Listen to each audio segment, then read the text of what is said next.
निष्पक्ष निर्भीक जन क्रांति का पक्षधर एक सैलाब, बिना डरे जनता की हक की आवाज मेट्रो टुडे लाइव पर फॉलो एवं सब्सक्राइब करें।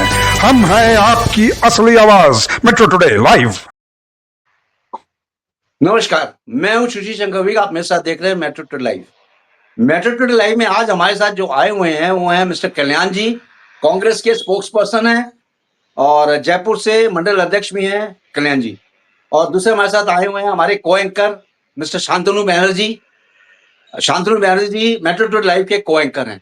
तो शांतनु बैनर्जी, आज आप टेक ओवर कर लें और जो अपना जो विषय है वो है पूर्व और पश्चिम की सभ्यता के ऊपर।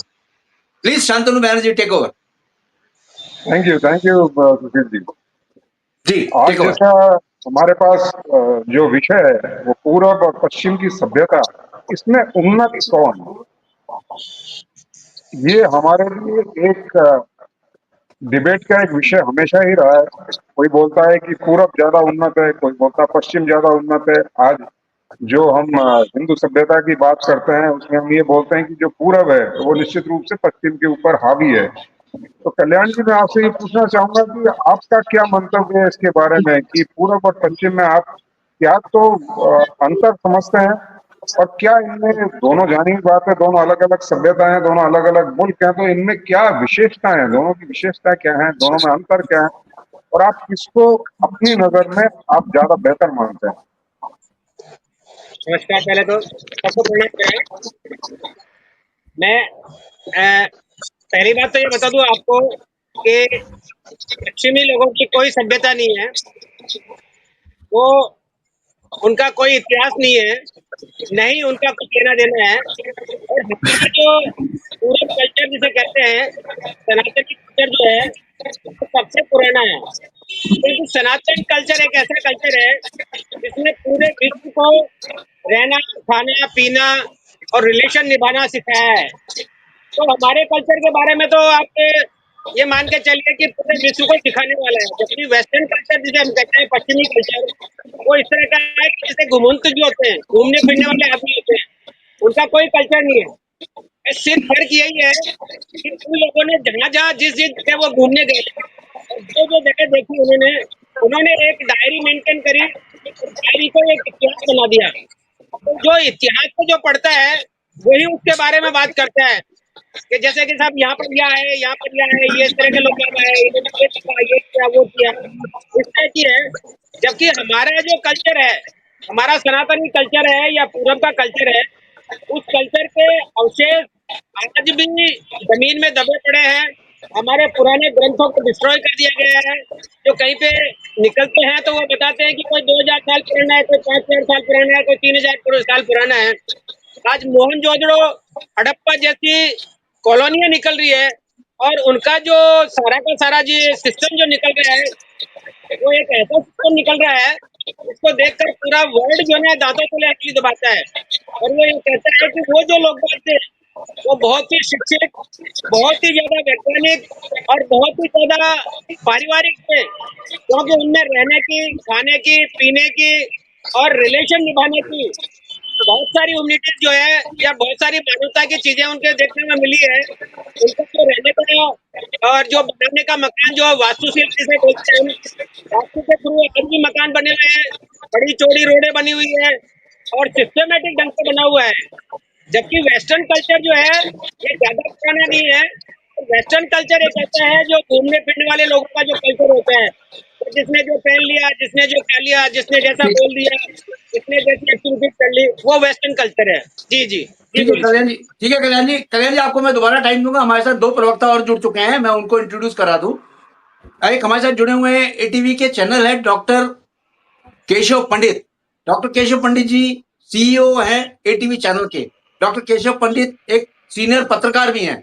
डॉक्टर केशव पंडित, आपका स्वागत है मेट्रो टुडे लाइव में। दूसरा हमारे साथ जुड़ी हुई है Vandana Tiwari. Vandana Tiwari ji national executive member of Bhajpa Mahila Morcha की हैं, chairman of Indian civil army and Vandana welfare organisation की हैं, नेशनल स्पीकर ऑफ गौ गीता गंगा रक्षा मंच की हैं। वंदना तिवारी जी, आपका बहुत बहुत स्वागत है मेट्रो टुडे लाइव में। वंदना जी से मेरा अपना प्रश्न रहेगा। हाँ वंदना जी, आपका स्वागत है। हाँ, थैंक यू सुशील जी। वंदना ठीक जी, है आपका स्वागत है। आपसे मेरा अगला प्रश्न रहेगा, जैसे इन्होंने कल्याण जी ने कहा कि कल्याण जी ने जैसे कहा कि पूरब की जो सभ्यता है, जैसे इन्होंने हड़प्पा और मोहनजोदड़ो की बात की, तो मेरा आपसे ये पूछना रहेगा कि हड़प्पा और मोहनजोदड़ो तो ठीक है, वो अपने वक्त में बहुत आगे थे, लेकिन आज की तारीख में पूरब और पश्चिम की जो तुलना है वो आज की तारीख में आप किस तरह से करेंगे? हम पुरानी चीजों को छोड़ रहे हैं, आज की तारीख में आपका क्या विचार है?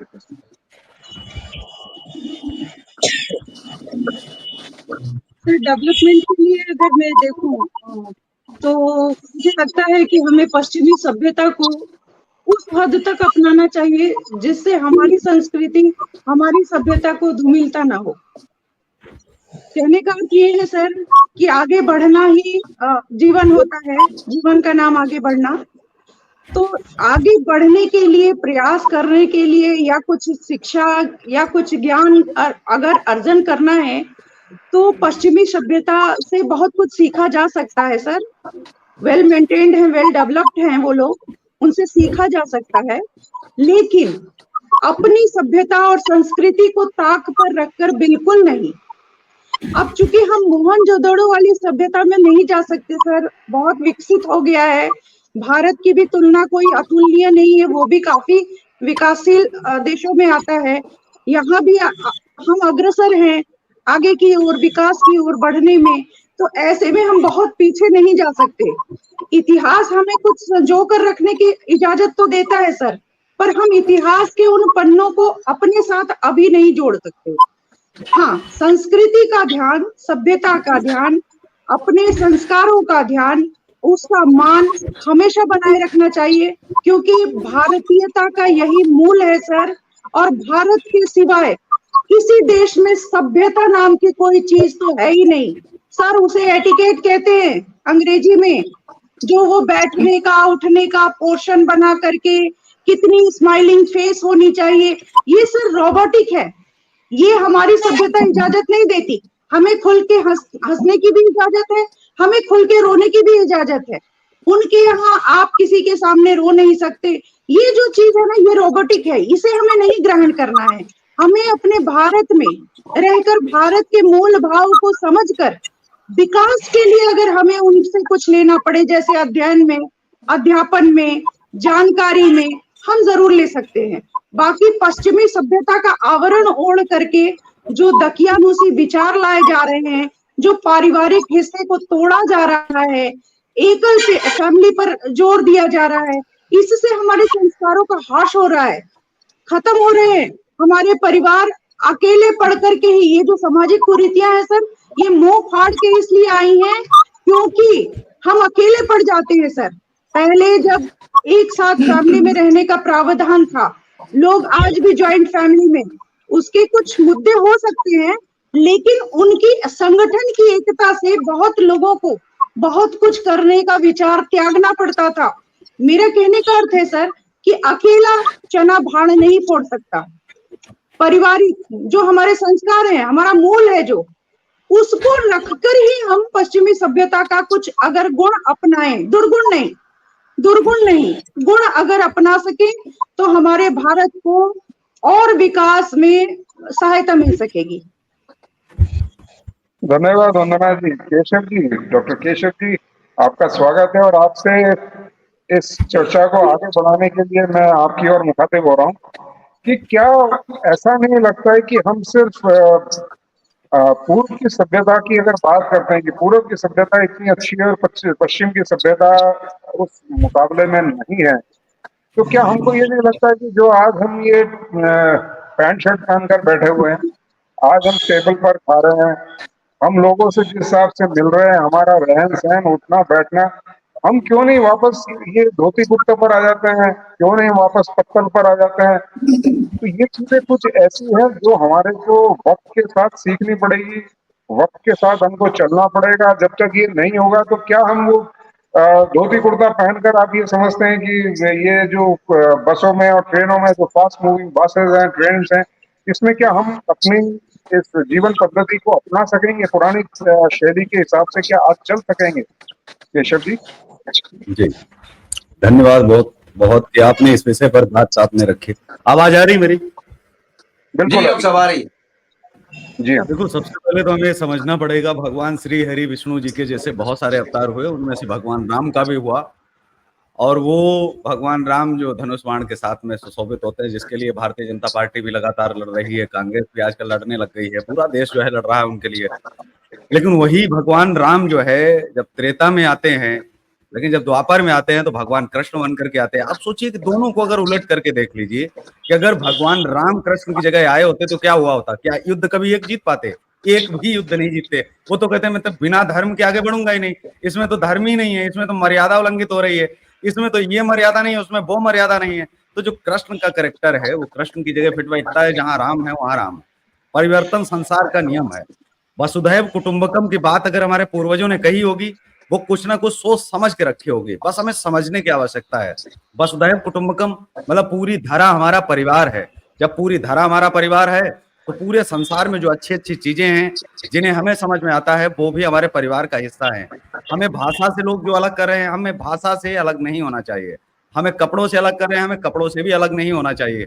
परिवर्तन संसार का नियम है। और वसुधैव कुटुंबकम की अगर विचारधारा है तो निश्चित तौर पर मैं ये कह सकता हूं कि इधर भी बहुत कुछ गलत है, उधर भी है। पूरब की सभ्यता बची कहाँ है? लोग कहते हैं पूरब की सभ्यता बची तो है नहीं जरा सी भी, न कोई सभ्यता रह गई, न कोई संस्कार रह गए। कपड़ों में से सभ्यता नहीं दिखती है। मैं हमेशा कहता हूँ कि कपड़ों से और आपकी तिलक लगाने से, हमारे तिलक लगाने से या बड़ी बड़ी पोथी पुस्तकें ये सब करने से सभ्यताएं अगर होती तो रावण जो है वो तो बहुत महान विद्वान था। लेकिन क्या उसके जो है कर्म और जो उसका जन्म है वो दोनों का कहीं ना कहीं आपने देखा होगा कि उसके जो है मेल खाते थे। वो जिस स्कूल में जन्म जन्म उसने लिया था, इतना बड़ा विद्वान था, और वो कुकर्म जी। करता है। मैं ये कहता हूँ कि अच्छी चीजें, मतलब अगर आज के दौर में हम देखें, एक युग था यंत्र का युग, फिर आया एक युग था मंत्र का युग। वो मंत्र। मंत्रों से मिसाइल चलती थी, मंत्रों से चीजें चलती थी। आज का जो युग है वो यंत्र का युग है। आज यंत्र से सब कुछ चल रहा है। और मैं यंत्र का भी ना कहूं, लेकिन भारत के अंदर जो युग चल रहा है ना, वो षड्यंत्र का युग चल रहा है। न तो मंत्र है न तो यंत्र है, विरोध दोनों का ही है। यहाँ है षड्यंत्र। यहाँ पर्ची बना करके जो है लोगों का वो भविष्य देखा जाता है। खुद के भविष्य का पता नहीं है, ना अपने परिवार में लोगों का भविष्य का पता है, लेकिन दूसरों का भविष्य देखने का दावा किया जाता है। अगर विज्ञान न होती तो हम चांद पर कभी नहीं पहुंच पाते। हमें विज्ञान को मानना पड़ेगा। विज्ञान भले ही हमारी बपौती रही हो, हम ये कहते रहे हो, लेकिन जिन्होंने रिसर्च की, जिन्होंने विमान बनाए, जिन्होंने हमें पहुंचाया चांद तक, हमें उनका भी आभार प्रकट करना चाहिए, क्योंकि वसुधैव कुटुंबकम मतलब वो भी हमारे भाई है। इस धरती पर अगर मनुष्यों की रचना हमारे ब्रह्मा जी ने की है तो ईसाइयों की भी रचना ब्रह्मा जी ने ही की होगी, क्योंकि उन्होंने ही सभी की रचना की। तो हम स्वीकारते क्यों नहीं है? ईसाई धर्म की जो गलत चीजें हैं, गलत चीजें तो हमारे यहाँ भी बहुत सारी थी। हम ये कहते हैं कि गलत चीजें वो आज छोड़ रहे हैं। हरे रामा हरे कृष्णा की मूवमेंट वहां पर जो है वो लॉन्च कर रहे हैं। और हम देखें अगर तो वहां पर बहुत सारे ऐसे लोग हैं जो आपको मिल जाएंगे जो हमसे ज्यादा ज्ञानी हैं, जो हमसे ज्यादा ज्ञान दे देंगे, जो हमसे ज्यादा बता देंगे सनातन के बारे में, वेदों के बारे में। चाहे हम जर्मनी देखें या फिर अमेरिका देखें, हमारे वेदांत पर, हमारे वेदों पर कितनी वो रिसर्च करते हैं, हमारे दार्शनिकों का कितना सम्मान करते हैं वो। आप सोचिए, एक ओशो को क्या हम यहाँ झेल पाते? वहां उन्होंने ओशोपुरम बना लिया। और ओशो जो है आज जिनको अब भारत मानने लगा है, एक ऐसा था ओशो की जीवित रहते उनको ये कहते थे जहां मिलेंगे मार डालेंगे। ये एक ऐसा दवा आज ओशो को लोग मानने और स्वीकारने लगे हैं कि सच बोल रहे थे। तो मैं ये कहता हूँ कि जो कुछ है वो आज पश्चिम बचा है, इस चीज के लिए नहीं, कुकर्मों के लिए। आज पश्चिम में बहुत कुछ है जहां से हम ला सकते हैं, हम ला सकते हैं वहां का, चाहे मेडिकल से लेकर के, मतलब जितने भी क्षेत्र हैं विज्ञान के अंतर्गत वो गए हैं, ज्ञान से विज्ञान की ओर बढ़े हैं, पीछे नहीं आए। और वो हमेशा स्वीकारते भी रहे उनके वैज्ञानिक कि हमने ये वेदों को माना है, हमने संस्कृत को माना है, और हम उसमें छाती ठोक के कहते हैं कि नहीं इन्होंने तो संस्कृत की कॉपी की है। ये तो अच्छी बात है। वो कह रहे हैं कि संस्कृत तो देव वाणी है, इस पर हर मनुष्य का अधिकार होना चाहिए। तो चोरी उन्होंने किससे की है? भारत से। भारत है क्या? जब वसुधैव कुटुंबकम पूरी धरा के लोग ही परिवार अगर हैं तो फिर चोरी उन्होंने किससे की? परिवार में कोई चोरी करता है क्या? किसी को किसी का धर्म अगर पता चल जाए। दूसरा मैं आता हूं एक छोटे से टेम्पल का मैं आपको उदाहरण दूंगा। दिल्ली के अंदर एक लोटस टेम्पल है। बहुत सारे लोग जानते हैं कमल मंदिर के बारे में। कभी आपने सोचा है कि वो किस धर्म का मंदिर है? क्या आप बताएंगे विक साहब? कभी नहीं सोचा होगा। वो बहावी धर्म का मंदिर है। 5,000 करोड़ उसकी जो है इस समय, बहावी धर्म, जिसका आपने नाम तक नहीं सुना होगा आज तक। बहावी धर्म 19वीं शताब्दी में वो धर्म बनाया गया था। उसका एक मंदिर है, 7-8 देशों में ही केवल मंदिर है उनके, 7-8 मंदिर है और बहुत संपन्न मंदिर है। वो धर्म जो कहीं 3,000 धर्मों में से शायद 1,500-2,000 धर्मों के बाद में उसका नंबर आता होगा, और पूरी दुनिया में सबसे संपन्न मंदिरों में से उनके मंदिर बने हैं, जो 7-8 बने मंदिर है। और भारत के अंदर यहाँ लगभग 4-5वें नंबर पर अपनी जो है कहीं ना कहीं ये शख्सियत रखता है इस बात के लिए। तो हम बहावी धर्म के बारे में नहीं जानते, लेकिन लोटस टेम्पल के बारे में जानते हैं। बात वही है कि हमें बहुत सारी चीजें, मैं कल भी कह रहा था कि हमने जब कपड़े धोने तक की मशीन नहीं बना पाई, उसके लिए भी हमें धोबियों पर आश्रित रहना पड़ा, तो हम कौन से ज्ञान विज्ञान को आगे बढ़ा रहे थे? हम तो बहुत सारी चीजों को बढ़ा रहे थे, घटा रहे थे। हमने तो विज्ञान की बातें कर दी। हमारे विज्ञान जो विमान शास्त्र है, जिसको ऋषि भारद्वाज जी ने लिखा है, विमान शास्त्र के एक भी विमान को अभी तक अंग्रेजों ने नहीं बनाया है। और मैं तो भारतीय लोगों को कहता हूं और प्रणम्य करता हूं कि भैया आप विमान शास्त्र पढ़िए और विमान आप बना दीजिए, कम से कम वैसा जैसा ऋषि भारद्वाज जी ने रचना की है, वैसा जैसा पुष्पक विमान था। उन्होंने तो कोई कॉपी नहीं की हमारे किसी विमान की। हाँ, ये ठीक है कि उन्होंने धर्म शास्त्रों से पढ़ा, विमान शब्द हमारे पास पहले था, सब कुछ सही है, लेकिन मैं ये कहता हूं चोरी नहीं। या तो वसुदैव कुटुंबकम गलत लिखा है और या तो फिर वो चोर नहीं है। दोनों में से एक चीज तो गलत है। जी केशव जी, अब थोड़ा सा मैं कल्याण जी की तरफ मुखातिब होना चाहूंगा। कल्याण जी, आपने डॉक्टर केशव जी को सुना।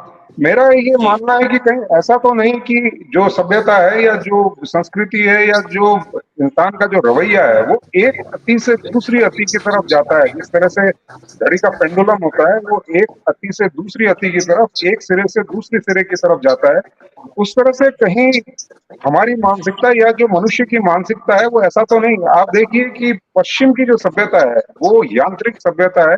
उन्होंने उस शिखर को छुआ है और उसके बाद उनका जो झुकाव है वो अध्यात्म की तरफ हुआ है। भारत पहले अध्यात्म की शिखर पर था और यांत्रिक तौर पर इतनी प्रगति पर नहीं था।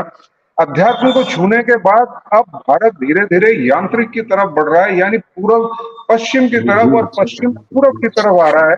तो ये आपस में जो है एक शिखर पर पहुंचने के बाद दूसरे अति पर जाना, क्या आपको ये नहीं लगता है कि ये उन्नति की एक चरम पराकाष्ठा है और उसके साथ ये सारी चीजें हो रही हैं? कल्याण जी? देखिए मानव प्रकृति है, एक मनुष्य का स्वभाव होता है, जो चीज उसके पास में होती है, इजीली मिल जाती है, उसकी वो कदर नहीं करता है, और जो चीज उसके पास में नहीं है उसकी तरफ वो लालायित रहता है। तो यही सिस्टम हमारा चला जा रहा है, क्योंकि हमारे पास जो हमारे शास्त्र थे और जिनको आज वेस्टर्न कल्चर वाले ले गए हैं, उन पे शोध कर रहे हैं, रिसर्च कर रहे हैं, और वो ये कह रहे हैं कि भारत के जो जितने भी शास्त्र हैं उनमें वो चीजें हैं जो हम हमारे कलपुर्जों से या हमारे यंत्रों से भी पता नहीं लगा सकते।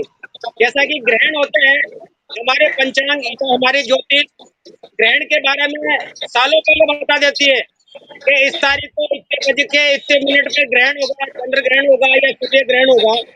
वो लोग बाग उसको बाद में रिसर्च करते हैं, बाद में पता करते हैं, वो सटीक मिलता है। विश्वत रेखा जो है हमारे प्राचार्य ने या हमारे शास्त्रों को पता ही है, तो बिल्कुल सटीक है।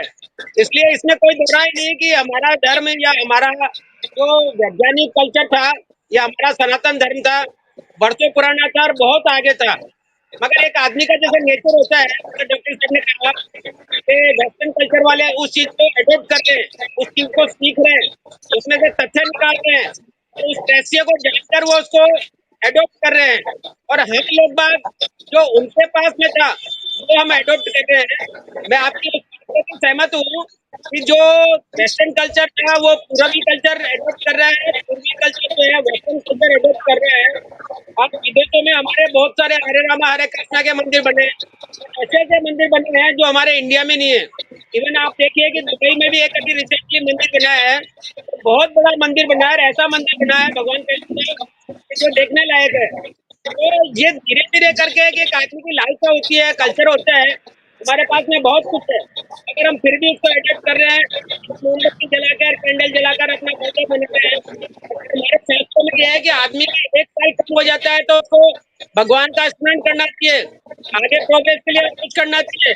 और हम जो है कैंडल जला के मोमबत्ती जला के केक काट रहे हैं, सबको बांट रहे हैं, तो ये वेस्टर्न कल्चर है। तो हम बिना सोचे समझे जो चीजें एडॉप्ट कर रहे हैं और उनको नकल कर रहे हैं, ये मैं समझता हूँ कि गलत है। और हमको हमारे कल्चर के साथ साथ में वेस्टर्न कल्चर में भी बहुत सारी चीजें सीखने को, कि जैसे कि वैज्ञानिक है, डॉक्टर्स है, उन्होंने बहुत सारा रिसर्च किया है, तो उस रिसर्च को लेकर हमारे यहाँ भी रिसर्च होना चाहिए, न कि उनकी नकल करने के बजाय। हर को उनके जो प्रोग्रेस के तरीके हैं, तो आप खरबूजे बना रहे हैं, मिसाइल बना रहे हैं, तो कुछ इस तरह से जो कर रहे हैं, तो उनको देखकर हम लोगों को बनानी चाहिए, मेडिसिन बनानी चाहिए। आज सबसे बड़ी बात मैं आपको ये कहना चाहूंगा कि हमारे देश में डॉक्टर बहुत बढ़िया है, टैलेंटेड डॉक्टर है, पढ़ते यहाँ पर है और प्रैक्टिस वहां पर करते हैं, क्योंकि वहां पर जाकर उनको कुछ पैसा मिल जाता है और वो धीरे धीरे करके उनके कल्चर में रंग जाते हैं। तो ये बहुत सारी चीजें जो है देखने को है, तो ये धीरे धीरे करके हमको अपना चेंज करना है, मानसिकता चेंज करनी है, हमारे आने वाली पीढ़ी को ये बताना है। तो उसके साथ साथ में हमारा कल्चर नहीं छोड़े, हमारा जो कल्चर है उसमें बहुत कुछ है, बहुत कुछ सीखने को है। साथ ही ठीक है। हमारी गवर्नमेंट अगर हमारे कल्चर को, हमारे ज्योतिष को, या हमारे जो मंत्र है, शस्त्र है, यंत्र है, उनका थोड़ा सा अगर बेनिफिट दे लोगों को, पब्लिक को, तो ज्यादा बेनिफिट होगा और हमारा कल्चर दुनिया में महान है। मैं कहता हूँ कि हमारे कल्चर को तो कोई कल्चर नहीं है, हमारे साथ सब सर्वोपरि है और सर्वोपरि रहेंगे। बस ये है ठीक कि है। हम लोग बड़ा सामान होते हैं, यूज नहीं कर पा रहे हैं। तो हमारा ठीक है, ठीक है कल्चर कल्याण जी, ठीक है हाँ, कल्याण जी, कल्याण जी बहुत बढ़िया। मैं वापस आऊंगा आप सबके पास। जी मैं जी वंदना तिवारी जी से, कल्याण जी से और डॉक्टर केशव पंडित से मेरे जहन में एक सवाल आया, वो सवाल पूछना चाहता हूं और मैं तीनों प्रवक्ताओं को 3-3 मिनट दूंगा उसको जवाब देने का। तो मैं शुरू करता हूं वंदना तिवारी जी से। वंदना मैडम, ये बताइए, जो भारत सभ्यता है, जो भारत की सभ्यता है, उसमें नारी का जो साड़ी पहनने का स्वरूप है, या जो नारी जो अपने कपड़े पहनती है, वो बहुत बेहतरीन है। वेस्टर्न कल्चर के जो कपड़े पहने जाते हैं, हमारे भारत में कुछ नारियां भी पहनती हैं, बड़े खेद के साथ मुझे कहना पड़ रहा है, कुछ नारियां भी पहनती हैं, कुछ बेटियां भी पहनती हैं, कुछ घर की बहुएं भी पहनती हैं। आप इससे कहां तक सहमत हैं? क्यों? क्योंकि उसके पीछे एक नजरिया है मेरा देखने का। सारे लोग वेस्टर्न कल्चर को बुरी नजर से देखते हैं और जो कांड होता है, आप भी समझ रही हैं, कल्याण जी भी समझ रहे हैं, डॉक्टर केशव भी समझ रहे हैं, जो बुरी निगाह बाहर पड़ती है, फिर वो कैलकाटा की तरह, डॉक्टर बिटिया की तरह कांड हो जाता है। तो मैं डॉक्टर मिस्टर वंदना तिवारी जी से पूछना चाहूंगा, वंदना तिवारी जी, आप कहां तक सहमत हैं कपड़ों के बारे में?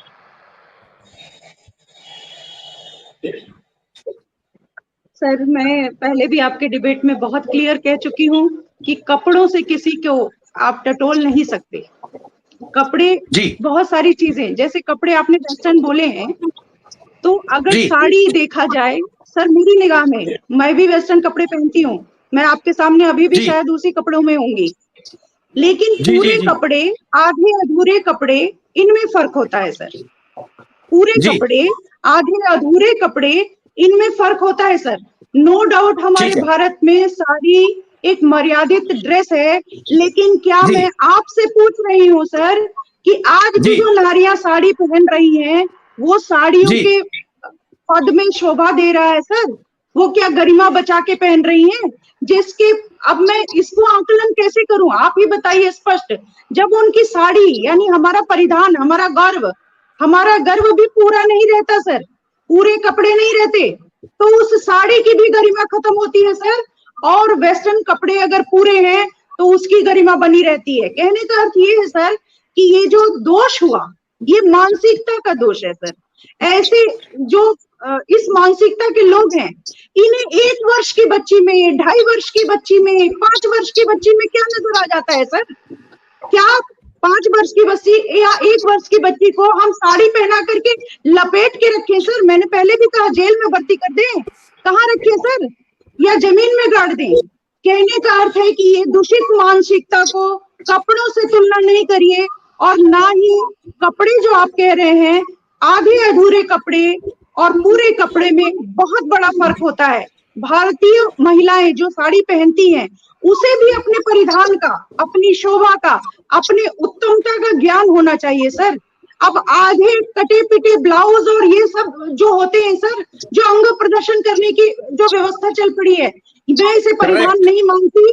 और साड़ी हमारी निजता का, अगर कोई साड़ी पहनकर उसको उल्लंघन करता है तो मैं उसे भी दोषी मानती हूँ। और वेस्टर्न कपड़े जो छोटे होते हैं, जो नाकाबिल होते हैं, वो बाहर लेकर के पहन करके घूमना, मैं उसे भी दोषी मानती हूँ। तो कहने का अर्थ है कि मेरा सम्मान, मेरे कपड़े, उसमें बहुत सारी चीजें शामिल होती है सर। कपड़े पहनना कोई गुनाह नहीं है सर, कि आपने अगर पैंट शर्ट पहन लिया या आपने टी शर्ट पहन लिया तो आपने कोई गुनाह किया। सर देखना है कि हमें अपने शरीर को कैसे ढकना है, ये औरतों के ऊपर भी है और समाज के ऊपर भी है। मैं हाथ जोड़कर रिक्वेस्ट कर रही हूँ कि समाज के जो कुपुरुष हैं, मैं फिर कह रही हूँ कुपुरुष, अपनी मानसिकता को चेंज करें। औरतों को देखने के नजरिए से पहले एक बार अपने परिवार की तरफ जाके, जहां कम से कम उसकी माँ होगी घर में, जिसने पृथ्वी पर उसे लाया होगा, अगर एक बार भी वो उसका विचार कर ले तो मेरे ख्याल से ये थोड़ा सा मानसिकता सही हो सकती है सर। मैं कपड़ों से इसकी परिभाषा नहीं करती सर। हम लोग भी वेल एजुकेटेड हैं और हमें ऐसे समाज में रहना पड़ता है सर। आर्मी से हूँ तो मुझे ये ड्रेस अब तो करनी पड़ती है सर, मैं क्या करूं? मैं इसे तो नहीं गुनाह समझ सकती सर।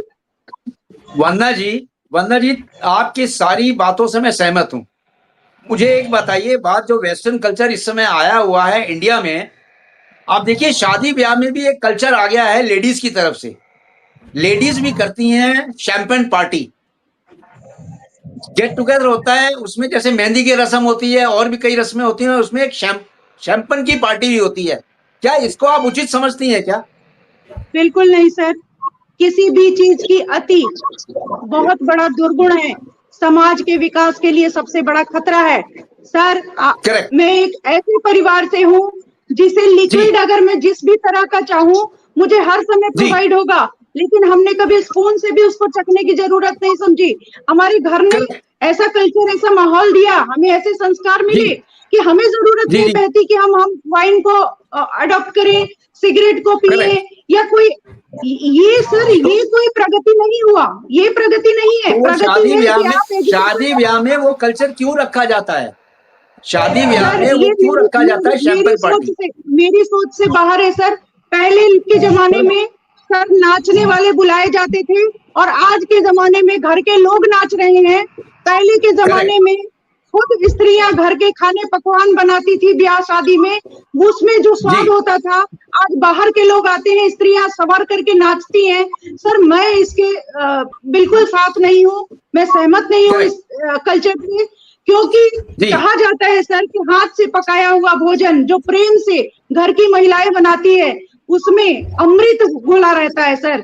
और उस अमृत को आज हम बाहर का चाहे जितना भी तरह का वैरायटी खा लें, हमें वो अमृत नहीं मिलती है सर। तो इस चीज का थोड़ा ध्यान भारत में रहना चाहिए। बाकी ये मेरे सोच से तो भारत नहीं चल सकता सर, हर आदमी की अपनी अपनी सोच है और विकास को पता नहीं कोई किस दृष्टि से लेता है। हम तो एजुकेशनल या कोई और क्वालिटी हो उसको सीखने से लेते हैं सर विकास का मुद्दा। ठीक है, एक मुद्दा डॉक्टर केशव पंडित, हाँ मैं ये बोल रहा था कि एक मुद्दा रह गया तो उस पर भी मैं चर्चा करना चाहूंगा, आपका ध्यान उस पर लाना चाहूंगा कि जो अंग्रेजी जो भाषा है, तो अंग्रेजी भाषा की तरफ भी मैं ये ध्यान खींचना चाहूंगा और केशव जी से मैं पूछना चाहूंगा कि जो अंग्रेजी भाषा है वो विश्व स्तर की भाषा है, हिंदी एक विश्व स्तर की भाषा नहीं बन पाई है। अगर आगे की पढ़ाई वगैरह कोई अध्ययन करना चाहते हैं या कुछ हम अपने आप को अगर बढ़ाना चाहते हैं तो हर कोई अंग्रेजी की तरफ बढ़ता है। तो आप इस बारे में क्या कहेंगे कि ये जो अंग्रेजी का जो बढ़ता हुआ दायरा है, क्या ये हमको सीमित करता है या ये हमारे को और उच्चतर आयाम देता है? डॉक्टर केशव जी। जी मैं सवाल पूरा सुन नहीं पाया, लेकिन जितना भी सुन पाया हूँ उसका प्रयास करूंगा कि मैं जो है, या तो आप सवाल एक बार पुनः आप रिपीट कर दें ताकि मैं उत्तर सही से दे पाऊँ। बिल्कुल बिल्कुल केशव जी, मैं आपका ध्यान उस तरफ ला रहा हूँ कि जो अंग्रेजी भाषा है वो अंग्रेजी भाषा आजकल विश्व की प्रथम तौर पे भाषा बनी है। जो हिंदी का जो स्तर है वो एक वैश्विक भाषा के रूप में नहीं है, अंग्रेजी एक वैश्विक भाषा है। तो अगर हम कुछ उच्चतर अध्ययन की तरफ जाते हैं या अपने आप को आगे बढ़ाने की कोशिश करते हैं या 10 लोगों के बीच में बैठने की कोशिश करते हैं, तो हमारा ये जो दृष्टिकोण रहता है कि हम अंग्रेजी जानें, अंग्रेजी बोलें, अंग्रेजी सीखें, अंग्रेजी की पुस्तकें पढ़ें। तो आप इस तरफ क्या बोलेंगे कि क्या कारण है कि जो हिंदी है वो वैश्विक स्तर की भाषा नहीं बन पाई है और अंग्रेजी एक वैश्विक स्तर की भाषा है? इस पर कुछ प्रकाश डालें। जी, देखिए भारत के अंदर जो भाषाओं का है वो हिंदी न तो कभी वैश्विक स्तर की भाषा बन पाएगी, और अब तो क्या बन पाएगी, जब एक समय था तब नहीं बना पाए, तो आज तो कभी नहीं बना सकते हैं। हमारे भारत के अंदर बहुत सारी भाषाएं हैं जिनमें तालमेल नहीं है। आप देखिए कि जो मराठी हैं वो हिंदी भाषियों से इस देश के अंदर नफरत करते हैं। हमें बाहर के दुश्मन ढूंढने की आवश्यकता है क्या? हमारे देश के अंदर बैठा हुआ राज ठाकरे अगर साफ साफ हिंदी भाषियों से नफरत करता है तो मैं ये कह सकता हूं कि वो हिंदू है या किस बात पर लड़ रहा है। अपने आप को हिंदू भी कह रहा है, हिंदू हृदय सम्राट भी जी बोल जी रहा है, और हिंदी जी भाषियों जी से ही नफरत कर रहा है। तो आप बताइए कि किसी भी संत ने आकर के कहा है कि तू हिंदू नहीं है, मैं तेरे को आज के बाद में हिंदू मानूंगा ही नहीं, किसी ने भी नहीं कहा। हमारे यहाँ जो है, आप पंजाब में चले जाइए तो आपको हिंदी और पंजाबी के नाम पर वहां भी लड़ाई है, हिंदी भाषियों से नफरत की जाती है। आप साउथ में जाएंगे तो वहां तो हिंदी भाषियों से खास करके नफरत है, बहुत सारे कत्लेआम भी हुए। ये सच है, भले ही मनीष को झूठी जेल हुई है, लेकिन ये सच्चाई है कि बहुत सारे लोग हिंदी के नाम पर काटे गए। और जब भी कोई लड़ाई होती है तो हिंदी बोलने वालों को ढूंढ ढूंढ करके मारा जाता है, हत्याएं भी की जाती हैं, बलात्कार, लूटपाट जैसी बड़े संगीन जुर्म किए जाते हैं साउथ में। ये कई बार जो है निकल करके आया। तो भारत के अंदर ही हिंदी का कौन विरोध कर रहे हैं? हिंदू। और जब हिंदू ही विरोध कर रहा है तो बाहर से दुश्मन पालने की जरूरत क्या है? घर के अंदर बैठे हुए लोग जो है वो हिंदी के दुश्मन हैं। तो हिंदी कभी भी राष्ट्रीय भाषा आज तक नहीं बन पाई, तो अंतर्राष्ट्रीय भाषा का तो सवाल ही नहीं उठता है साहब। ठीक है। दूसरी सबसे बड़ी बात है, अगर कोई भाषा उठ सकती है, विश्वव्यापी कोई हो सकती है और जिसको उठाया जा सकता है, वह है संस्कृत।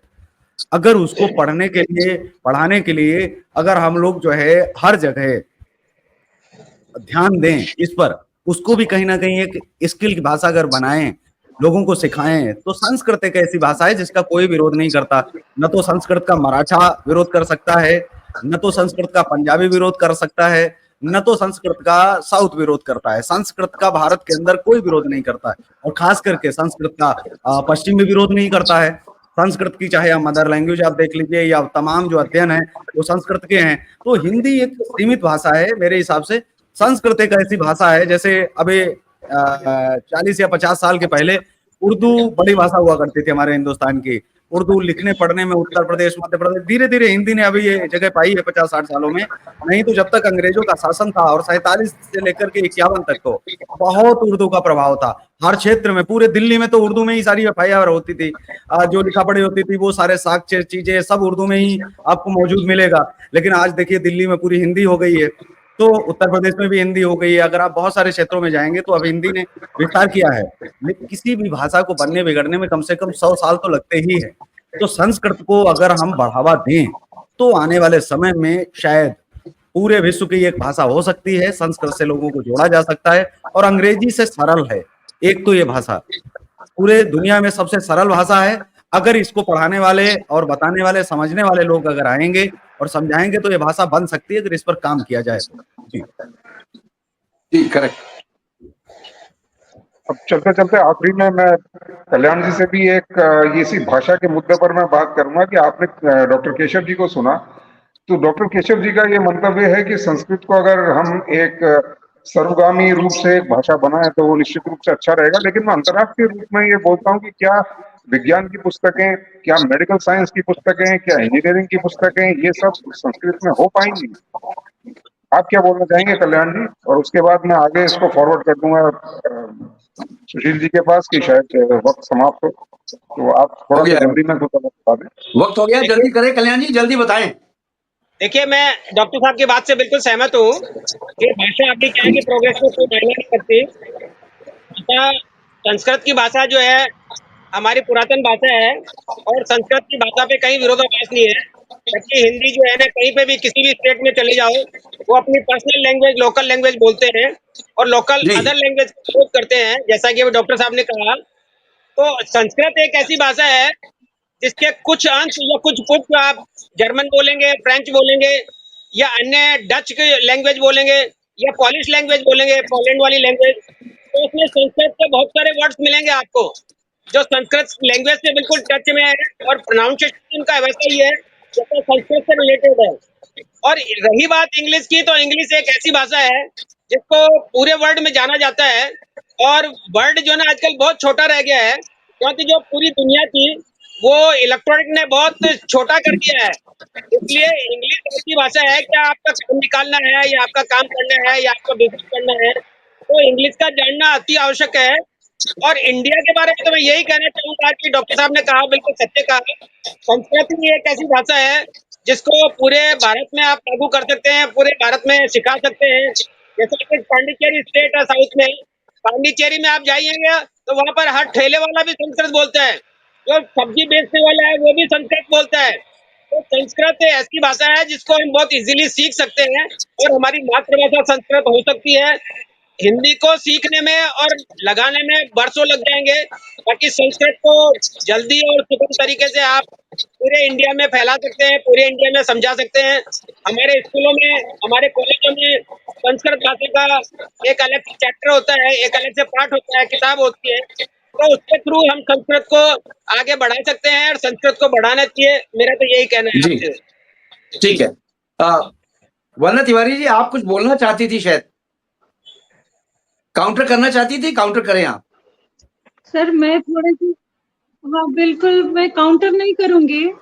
मैं जी, जी। सहमत हूँ, संस्कृत की जो भाषा है वो बहुत सारी जी। भाषाओं से, खास तौर से हमारे क्षेत्रीय भाषाओं से बहुत सुगमता से मिलती है। लेकिन चूंकि जी, जी। हम नए सिरे से संस्कृत को इंटरनेशनल तो नहीं बना सकते, इसमें कोई दो राय नहीं है कि अंग्रेजी पहले से बनी बनाई है। तो अब संस्कृत को बनाते बनाते सर हमें युद्ध टाइम स्तर लगेगा। पर भी अगर हम काम करेंगे तो शायद हम 100 वर्ष 150 वर्ष से पहले नहीं बना पाएंगे। तो हमें चाहिए कि अब आगे बढ़ने के लिए, चाहे अंग्रेजी भाषा सिर्फ माध्यम होती है सर, भाषा माध्यम होती है सर, एक दूसरे के साथ जुड़ने के लिए, एक जुड़ने। दूसरे के साथ अपने बात को कम्युनिकेट करने के लिए, तो उसको इतना Correct. आगे बढ़ाने की, इतना सोचने की जरूरत नहीं है। हाँ, अपने संस्कृत पर बल देना चाहिए, ये क्योंकि हमारे भारतवर्ष की एक बहुत ही शालीन भाषा है सर, और ये ऋषि मुनियों के द्वारा हमारे ऊपर दी गई है, उनके द्वारा, उनके माध्यम से दी गई है। गुरुकुल में पहले सिखाया जाता था, तो विद्यालयों में मतलब एक सब्जेक्ट ना बना करके अगर उस पर कुछ और फास्ट काम किया जा सके तो संस्कृत अच्छी भाषा है सर। उससे कम से कम जी। साउथ वाले, बंगाल वाले, महाराष्ट्र वाले विरोध तो नहीं करेंगे सर, ये तो सच है। जी, जी। जैसे जी। हमें बंगाल में सुनने को मिलता है कि तुमरा तो हिंदुस्तानी, यानी तुम तो हिंदुस्तानी हो क्योंकि हिंदी भाषी हो। भाई हम पूछते हैं कि आप क्या हो, बंगाली हो तो हिंदुस्तानी नहीं हो क्या? लेकिन भाषा का है सर चलता है कुछ, हिंदी भाषियों जी। को हमेशा अलग कॉन्सेप्ट में देखते हैं लोग, तो इस जी, जी। बचने के लिए संस्कृत अच्छा विकल्प है सर। जी जी, सर। जी। लेकिन इस पर जो है राय मैं जानना चाह रहा था कि सवाल उतने समय से किए हैं हमारे जो एंकर हैं, वो कोऑर्डिनेटर साहब भी अपनी राय दें कि वो भाषा पर उनका भी, क्योंकि हम लोग भी समझें वो क्या भाषा को लेकर के उनके क्या विचार हैं। मेरा तो जहां संतोष तक जी। ये मानना है डॉक्टर केशव जी कि अगर हम राष्ट्रीय भाषा या राष्ट्रीय स्तर को देखते हैं तो बात अलग है, और अंतर्राष्ट्रीय स्तर पर अगर हम बात करते हैं, आज जो बात हो रही है वो पूरब और पश्चिम की बात हो रही है, तो अंतर्राष्ट्रीय स्तर पर अगर हम देखते हैं तो अंग्रेजी को छोड़कर आप देखें कि फ्रेंच, जर्मन, ये भी इतने पॉपुलर भाषाएं ये हो रही हैं कि ये लोग बाग इसको पढ़ने की तरफ जा रहे हैं। थोड़ा सा संस्कृत मैं की जो भाषा, जैसे मैंने आपको बोला कि संस्कृत जो है वो संस्कृत में आपको टेक्नोलॉजिकल कोई भी किताब है, तकनीकी किताबें आपको कोई भी आपको नजर नहीं आएंगी। तो अगर आप संस्कृत पढ़ेंगे तो क्या उससे आप विश्व स्तर पर क्या आप आगे बढ़ पाएंगे? हम अगर सिर्फ ये कूप मंडूक बनकर अगर हम ये सोचें, हाँ ठीक है भारत के स्तर पर अच्छा है आप हिंदी बोलें, संस्कृत बोलें, लेकिन वैश्विक तौर पर अगर हम अपने आप को सुदृढ़ करना चाहते हैं तो हमको ऐसी भाषा अपनानी पड़ेगी जो वैश्विक तौर पर अपनी पहचान रखती है, और हम वैश्विक तौर पर दूसरे देशों के मुकाबले पर जाकर खड़े हो सकें। करेक्ट। वक्त बहुत ज्यादा हो रहा होगा, तो इसलिए मैं सुशील जी की तरफ थैंक यू में वेरी इशारा मच, करूंगा। आप सबका आने के लिए धन्यवाद। Thank you very much. जय हिंद, जय भारत। जय भारत।